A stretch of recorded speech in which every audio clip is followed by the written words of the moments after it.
دی ان کی رحمت نے صدا، یہ بھی نہیں وہ بھی نہیں۔ اے لوگوں، آج ہم جہاں گستاخ رسول کی بات کر رہے ہیں، آج یہاں پر ایک پیغام میں آپ کو بھی دینا چاہتا ہوں۔ آج شکایت آپ لوگوں سے بھی ہے، میری آپ لوگوں سے شکایت یہ ہے کہ ہم نے اپنے نبی کے فرمان کو پڑھنا چھوڑ دیا ہے، ہم نے اپنے آقا کی سیرت کو پڑھنا چھوڑ دیا ہے، ہم نے ہسٹری آف اسلام کو پڑھنا چھوڑ دیا ہے، ہم نے پروفٹ محمد صلی اللہ تعالی علیہ وسلم کی ہسٹری کو پڑھنا چھوڑ دیا ہے۔ اے لوگوں، اگر تم نے ہسٹری کو پڑھا ہوتا اور نبی کی ہسٹری کو دوسروں تک پہنچایا ہوتا، آج تم واٹس ایپ اور فیس بک اور آپ ٹویٹر پر دنیا کی باتوں کو تو شیئر کرتے ہو، دنیاوی چیٹ کو تو شیئر کرتے ہو۔ اگر تم نے ایک حدیث روزانہ پڑھنے کا ارادہ بنا لیا، نبی کی ایک حدیث پڑھنے کا روزانہ ارادہ بنا لیا اور یہ عزم مصمم کر لیا کہ ہمیں روزانہ ایک حدیث پڑھنی ہے، اس پر عمل کرنا ہے، دوسروں کو فارورڈ کرنا ہے، تو اے لوگوں، تمہاری زندگی کا یہ اتنا بڑا کام ہو جائے گا۔ ساری زندگی ایک حدیث پڑھو گے تو جب تک تمہاری موت آئے گی، ہزاروں حدیث تم پڑھ لو گے، ہزاروں حدیث کا مفہوم تمہاری زبانوں پر ہوگا، اور وہ حدیث کی تشریح جب تم اپنی علماء سے سمجھ کر پڑھو گے تو انشاءاللہ تمہاری زندگی میں انقلاب ضرور آ جائے گا، تمہاری زندگی میں انقلاب ضرور آئے گا۔ آج ہمارے اندر بھی کمیاں ہیں، بہت ساری کمیاں ہیں، ان کمیوں پر بھی ہماری نظر رہنی چاہیے، ان کمیوں کو بھی ہمیں دیکھنا چاہیے۔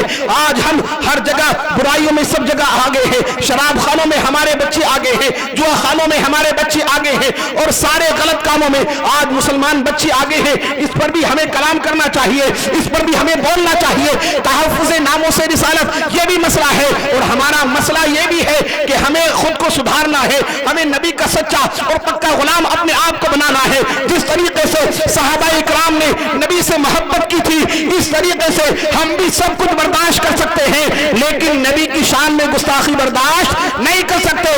ہمارا سب سے اہم فریضہ یہ ہے کہ ہم نبی سے محبت کریں، صحابہ اکرام کے لٹریچر کو پڑھیں، صحابہ اکرام کی زندگی کو پڑھیں۔ جب ان کی زندگی کو پڑھیں گے تو آپ کو پتا چلے گا صحابہ اکرام نے کیسی نبی سے محبت کی ہے۔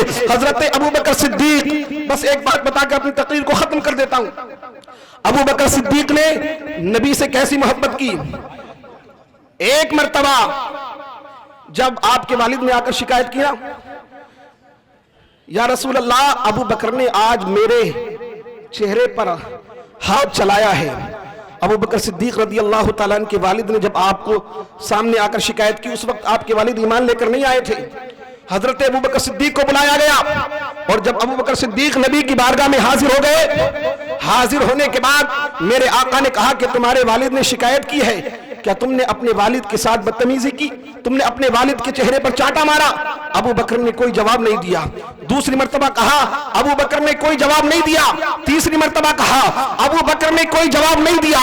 پھر ابو بکر کی آنکھوں سے آنسو جاری ہو گئے اور عرض کرتے ہیں، یا رسول اللہ، ان سے کہے اگر کوئی پریشانی ہے تو مجھ سے آ کر کہے، اگر کوئی تکلیف ہے تو مجھ سے کہے، اگر مارنا چاہے تو مجھے مار لے، لیکن یا رسول اللہ، یہ میرے والد ہیں، یہ آپ کی گستاخی کر رہے تھے، یہ آپ کی شان میں بکواس کر رہے تھے، مجھ سے برداشت نہیں ہوا، میں نے چاٹا نکال کر ان کو رسید کر دیا، اور یا رسول اللہ شکر کیجئے کہ اس وقت میرے ہاتھ میں تلوار نہیں تھی، اگر میرے ہاتھ میں تلوار ہوتی تو میں ان کی گردن کو قلم کر دیتا۔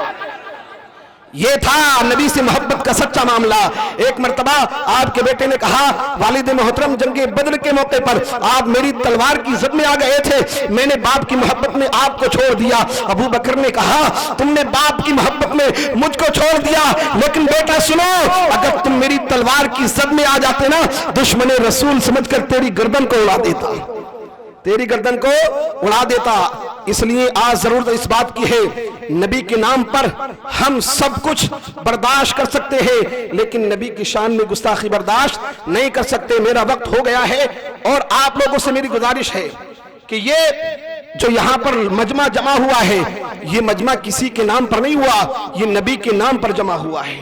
اور اے لوگوں، ہم تو کہتے ہیں جو رسول کی عزت کی بات کرے گا، دنیا اس کی عزت کی بات کرے گی۔ اس لیے آج ضرورت ہے کہ ہم نبی کی عزت کی بات کریں، لوگ تمہاری باتیں کریں گے۔ جو بھی نبی کی بات کرتا ہے، اللہ تبارک و تعالیٰ اسے دنیا میں چمکا دیتا ہے۔ اللہ تبارک و تعالیٰ کی بارگاہ میں دعا ہے، جو کچھ بیان کیا اس میں جو غلط ہوئے ہو، نبی کے صدقے میں معاف فرمائے۔ السلام علیکم۔